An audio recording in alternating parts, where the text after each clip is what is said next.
नवा कायदा लागू होऊ देणार नाही, केंद्राला वाहतूकदारांचा कठोर इशारा। ट्रक चालकांच्या संपाचा आज दुसरा दिवस, इंधन तुटवड्याच्या भीतीने पेट्रोल पंपावर नागरिकांची गर्दी। ट्रक चालकांच्या संपाचा नवी मुंबईतल्या भाजी मंडईवर परिणाम, भाज्यांची आवक घटली।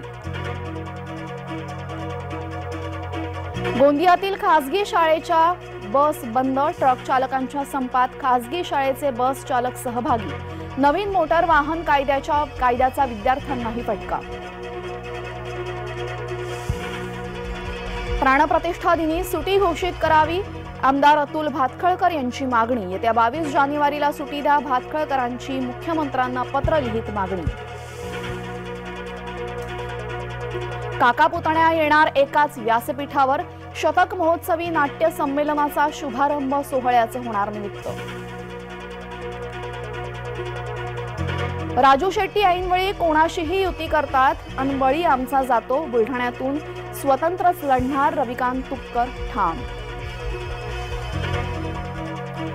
धनगर आरक्षणासंदर्भात येत्या 15 दिवसात न्यायालयाचा निकाल, आमदार गोपीचंद पडळकर यांची माहिती। उच्च न्यायालयात 3 जानेवारीपासून सुनावणी।